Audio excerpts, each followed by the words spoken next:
आसमान में जब हमारे भारतीय वायुसेना के वायुवीर अपना शौर्य दिखाते हैं तो मानो ऐसा लगता है कि जैसे ये नीला आसमान हमारी भारतीय वायुसेना के लिए ही बना है। 8 अक्टूबर 1932 से लगातार भारतीय वायुसेना देश की सेवा करती आ रही है। युद्ध में अपना पराक्रम दिखाने के साथ ही आपदा विपत्तियों में भी देश के नागरिकों की जान बचाती है हमारी भारतीय वायुसेना। आज इंडियन एयरफोर्स डे पर हमारे साथ हैं वायुसेना मेडल एयर वाइस मार्शल बकुल उपाध्याय जी। सर, आपका बहुत बहुत स्वागत करती हूँ TNN न्यूज़ स्टूडियो में और साथ ही आपको इंडियन एयरफोर्स डे की बहुत बहुत शुभकामनाएं। जी, मैं भी TNN न्यूज़ नेटवर्क का आभार व्यक्त करता हूँ मुझे आमंत्रित करने के लिए, और देश को और सारे भारतीय वायुसेना के अफसर, वायु सैनिक, NCs और सिविलियंस को भारतीय वायुसेना के 91वें एयरफोर्स डे पे मेरी तरफ से हार्दिक शुभकामनाएं। Thank you so much sir. Sir, क्या भारतीय वायुसेना चीन का सामना करने के लिए तैयार है आज की जैसे युद्ध की परिस्थितियां हैं उसको लेकर? जी बिल्कुल तैयार है। हम अपना युद्ध अभ्यास हमारे दुश्मनों को मद्देनजर रख के करते हैं। जी। भारतीय वायुसेना चीन के मुकाबले हवाई जहाज़ों की संख्या में थोड़ी कम है, लेकिन हमारे पास अपने खुद के एडवांटेज हैं। जी। फ़ायदे हैं। क्या है? एक तो भौगोलिक फ़ायदे हैं। हमारे हवाई अड्डे निशान पे हैं, निचली सतह पे हैं। जी। चीन के जो नज़दीकी हवाई अड्डे हैं सारे के सारे ऊंचाई पे हैं। ऊंचाई पे रहने से हवाई जहाज़ की क्षमता कम हो जाती है। तो एक नेचुरल एडवांटेज है कि आप कितना पेलोड यानी कि वेपन्स वगैरह या ईंधन वगैरह कितना लेके जा सकते हैं। तो एक हमारे पास एक नेचुरल एडवांटेज है, ये हमारे पक्ष में काम करता है। वही हिमालय पर्वतमालाएं भी हमारे पक्ष में काम करती हैं। उनके बीच में से आना एक बेहद मुश्किल काम है, खास करके किसी फाइटर जहाज़ के लिए, युद्धक लड़ाकू हवाई जहाज़ के लिए। तो ऊपर से आने पे हमारे रडार उनको पकड़, तो एक बहुत ही भौगोलिक भी फायदा है हमारे पास। तो चीन का आक्रमण रोकने के लिए हम बिल्कुल सक्षम हैं, इसमें कोई दो राय नहीं है। युद्ध किस तरह से लड़ा जाएगा ये मैं बता नहीं सकता क्योंकि ये गोपनीय बात है, पर इसकी तैयारी हम पूरे दिल से करते हैं, पूरे मन से करते हैं। और दुश्मन की क्या ताकत है, दुश्मन की क्या कमजोरियां हैं, इनका अध्ययन करते हैं। इसके अध्ययन करने के बाद हम अपनी प्रणाली बनाते हैं जी। और हम उनका सामना करते हैं। जी। तो जो उनका न्यूमेरिकल एडवांटेज है, यानी कि आंकड़ों में जो उनके हमारे ऊपर भारी पड़ते हैं कि नंबर उनके हवाई जहाज ज़्यादा है, उसका बराबरी हम इससे कर सकते हैं। पर ये कुछ सालों तक सीमित रहेगा क्योंकि उनकी भी टेक्नोलॉजी बढ़ रही है, उनका भी इंफ्रास्ट्रक्चर बढ़ रहा है। तो जैसे भारतीय वायुसेना की जो सैंक्शन स्ट्रेंथ है 42 कॉर्डन की, वो भी लाना हमारे लिए ज़रूरी होगा भविष्य में। फिलहाल के लिए हम तैयार हैं, पूरा प्रशिक्षण किया हुआ है। जी सर, रशिया से आने वाला युद्ध का साजो सामान जो भारतीय वायुसेना के लिए बहुत ही ज़रूरी है, और हम सब जानते हैं कि रशिया और यूक्रेन की लड़ाई चल रही है, तो इसका कितना असर हुआ है? इसका असर तो हुआ है, जैसे आपको मालूम है, जैसे हमारे कुछ सुखोई 30 और MiG-29 एयरक्राफ्ट का जो समझौता था हमारे और रशिया के बीच में, उसको थोड़ा निलंबित कर दिया गया, थोड़ी देर के लिए पोस्टपोन कर दिया गया है। साजो सामग्री में इतना रुकाव भी नहीं है, लेकिन इसका सामना करने के लिए हमने इंडिजिनाइजेशन का रास्ता अपनाया है और काफ़ी सारा साजो सामान हमने इंडिजिनाइजेशन करके भारत के अंदर ही अभी उत्पन्न करना शुरू कर दिया। इसके एवज में रादर इसके लिए भारत के अंदर कुछ 30,000 से अधिक मीडियम एंड स्मॉल एंटरप्राइजेज हैं जो ये साजो सामान के लिए तैयारी करती है और हमारे को सप्लाई करती है। जी सर, हम सबको बताया कि भारतीय वायुसेना जो है उसमें काफ़ी सुधार आ रहे हैं, बहुत सारी आधुनिकता भी आई है, पर आपके हिसाब से कौन कौन सी आधुनिकता और सुधार की ज़रूरत है अभी की सिचुएशन को देखते हुए? देखिए, आधुनिकता एक निरंतर ज़रूरियात रहेगी, क्योंकि लड़ाई के क्षेत्र में हर दिन हर साल कुछ न कुछ नया डिस्कवरी किया जाता है, रिसर्च एंड डेवलपमेंट के जरिए निकाला जाता है। तो जैसे अभी 5th जनरेशन एयरक्राफ्ट चल रहा है, फाइटर एयरक्राफ्ट चल रहा है, उसके बाद आएगा 6th generation fighter aircraft, stealth aircraft की रिक्वायरमेंट है।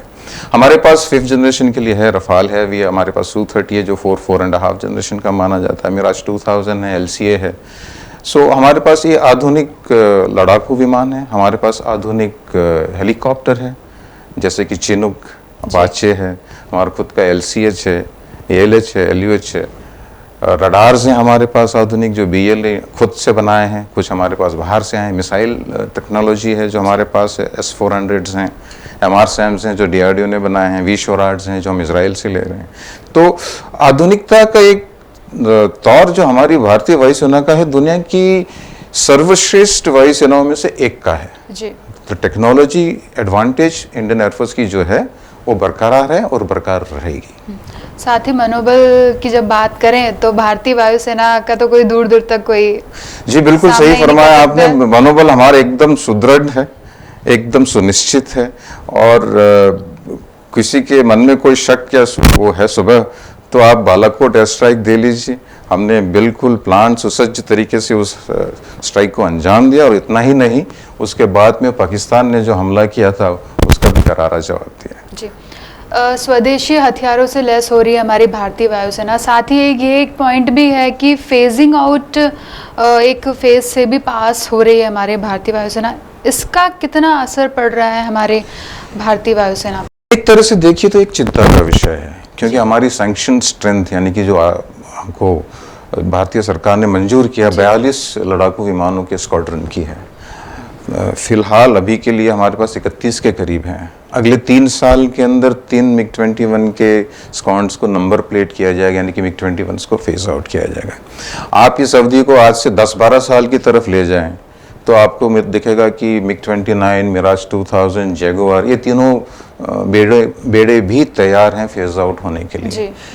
तो एक तरह से देखा जाए तो बहुत बड़ी रिक्वायरमेंट, लेकिन चिंता का विषय तुरंत नहीं है, क्योंकि हमने ऑलरेडी 83 LCA Mark 1 का ऑर्डर प्लेस कर दिया है, भारतीय वायुसेना ने प्लेस कर दिया है। तो ये जो MiG-21 के विमान जो फेज आउट होंगे, स्क्वाड जो फेज आउट होंगे, उनका भरपाई ये 83 एयरक्राफ्ट करेंगे, 83 एयरक्राफ्ट करेंगे। आगे के लिए एक हमारा 114 मीडियम MMRC जिसे बोलते हैं, इसको आजकल FRMA भी बोलते हैं, तो इन जहाज़ों के लिए बाहर से खरीदने की प्रक्रिया चालू हो गई है। 8 हवाई जहाज कंपनियां हैं विदेशी जिन्होंने इसके लिए अपना दावा रखा है। ये प्रक्रिया है, मैं उम्मीद करता हूं कि ये समय से और जल्दी ही कंप्लीट हो जाएगी, और 2030-2035 की अवधि तक ये जो 114 विमान है वो हमारे पास आ जाएंगे, और हमारी जो स्ट्रेंथ है वो बरकरार रहेगी और शायद थोड़ी बढ़ भी जाएगी। एंड हमारे HAL और DRDO LCA Mark 2 उसकी तैयारी भी कर चुके हैं, उसका एक टेस्ट फ्लाइट भी हो चुका है, सफल हो चुका है। अगले 4-5 साल में वो संपूर्ण प्रशिक्षण करने के बाद भारतीय वायुसेना में इंडक्शन के लिए तैयार होगा। और HAL साथ साथ AMCA भी डेवलप कर रही है, जो एक लो ऑब्जर्वेबल रडार, स्टेल्थ नहीं है लेकिन नौसामान्य से थोड़ा बेहतर, सामान्य और स्टेल्थ के बीच का जहाज है। तो मैं आशा करता हूं कि HAL भी अपने LCA के जो उनका एक्सपीरियंस रहा है उसके मद्देनज़र अगले ये 2 जहाज है LCA Mark 2 और AMCA, उनका प्रोडक्शन बहुत समयबद्ध तरीके से करेगी और हमारी जो समस्या है उसका समाधान होगा। सर, C295 ट्रांसपोर्ट एयरक्राफ्ट काफ़ी चर्चा में रहा है। जब से प्रधानमंत्री जी यहाँ पर आए थे वडोदरा में, उन्होंने फैक्ट्री की नींव भी रखी, और अभी हाल ही में स्पेन से निर्माण होकर वह हमारे वडोदरा एयरफोर्स स्टेशन में ही लैंड किया। अभी मुझे बताइए कि C295 ट्रांसपोर्ट एयरक्राफ्ट से कितनी ताकत बढ़ेगी हमारी भारतीय वायुसेना की? काफ़ी ताकत बढ़ेगी। एक सिंपल से सेंटेंस में, एक वाक्य में अगर मैं बताऊं तो, क्योंकि ये एयरक्राफ्ट फिलहाल हमारे 6 से अधिक दशक पुराना जो एवरो एयरक्राफ्ट है उसको रिप्लेस करेगा। उसकी माल वाहक क्षमता एवरो से ऑलमोस्ट 2.5 गुनी है, 3 गुनी है, क्योंकि अभी वैसे तो एवरो 4 टन तक ले जाता है, लेकिन इतने पुराना होने के कारण उसका थोड़ा थोड़ा क्षमता कम होता जाता है। ये एयरक्राफ्ट 9 टन वजन उठा सकता है, एवरो से ज़्यादा ऊंचाई पे ऑपरेट कर सकता है। हमारा एक ट्रांसपोर्ट या मालवाहक एयरक्राफ्ट का रोल होता है ट्रांसपोर्ट सपोर्ट रोल, जिसके तहत हम आर्मी को और सिविलियंस को भी, बट आर्मी को ज़्यादातर सपोर्ट करते हैं ऊंचे दुर्गम पहाड़ों में, दुर्गम विस्तारों में, जहाँ पे रोड ट्रांसपोर्टेशन या तो है नहीं या किसी समय के दौरान जैसे वर्षा का टाइम हो गया या बर्फ़ का टाइम हो गया बंद हो जाती है। इसके लिए रोड BRO लगा हुआ है, मेरे ख्याल से वो भी अगले 4-5 साल में रोड नेटवर्क भी अपनी अच्छी हो जाएगी। बट फिलहाल कुछ जगह ऐसी है जहाँ पे हमारे मालवाहक विमान जाके सामान गिराते हैं और आगे LGs में जाके लैंड करते हैं। तो ये एक एरिया है, ये C29 पे आने के बाद से और मजबूत होगा। प्रेजेंटली हमारे पास C-130 है और AN-32s हैं जो ये काम में सक्षम है, अच्छे से कर रहे हैं। बट C-29 के आने के बाद ये और भी मजबूत हो जाएगा। सर टेक्निकल सवाल है आपसे कि new weapon system branch Indian air force की क्या है एक लेमन लैंग्वेज में? New weapon system branch, weapon system तो आपको मालूम होगा, युद्ध के जो अपने मिसाइल्स हैं जैसे कि ब्रह्मोस हो गया, पृथ्वी हो गया, आपके जो लॉन्ग रेंज मिसाइल्स हैं जो एयरक्राफ्ट्स के डिलीवर होते हैं, आपके जो UAVs हैं, आपके कुछ रडार्स हैं, ये सारे आते हैं आपके वेपन सिस्टम के तौर पे। एक मल्टी कॉकपिट एयरक्राफ्ट जैसे Su-30 है जिसमें 2 बैठते हैं, एक पायलट होता है जो आगे बैठता है और एक वीजो बोलते हैं, वेपन सिस्टम्स ऑपरेटर, जो पीछे की कॉकपिट की सीट में बैठता है। इसका काम होता है कि सारे वेपन सिस्टम करके दुश्मन के जहाज को एंगेज करे। तो अभी तक ये हो रहा था कि इन सब के लिए कोई व्यवस्थित ब्रांच नहीं थी। ये हाल ही में इसको तो एक जो पायलट्स हैं कुछ उनको चुन के, कुछ नेविगेटर्स हैं उनको चुन के, कुछ टेक्नीशियन और टेक्निकल ऑफिसर्स हैं उनको चुन के लाके इसमें काम कराते थे। इसमें होता ये था कि काम तो निकल जाता था पर इनकी खुद की जो क्या बोले कैरियर प्रोग्रेशन है उसमें कभी कभी बाधा आ सकती थी, क्योंकि ये 4-5 साल 6 साल यहाँ पे नौकरी करके जब वापस अपने मेन स्ट्रीम में जाते हैं तो उतना गैप उनको हो जाता है, उनको अपने साथियों के साथ आगे पकड़ने में समय लगता है। तो कभी कभी उसके कैरियर में भी बाधा आ सकती है। दूसरा, क्योंकि 5 साल बाद चले जाते हैं, हमने फिर और लोगों को ट्रेन करना पड़ता है, तो ये ट्रेनिंग का सिलसिला निरंतर बढ़ता रहता है, क्योंकि हमारे पास नए नए UAVs आ रहे हैं, नए नए मिसाइल्स आ रहे हैं।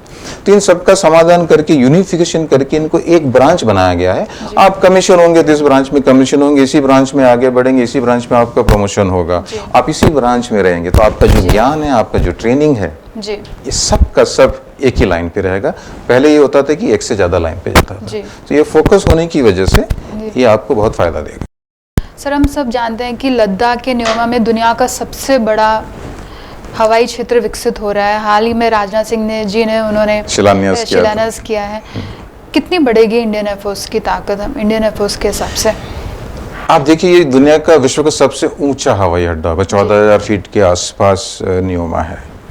उस एरिया में हमारे पास ले एयरफील्ड है जो उससे थोड़ी नीचे है, 9,400 9,500, और आपका थॉई से जो आगे जाके 10,000 फीट के आसपास है।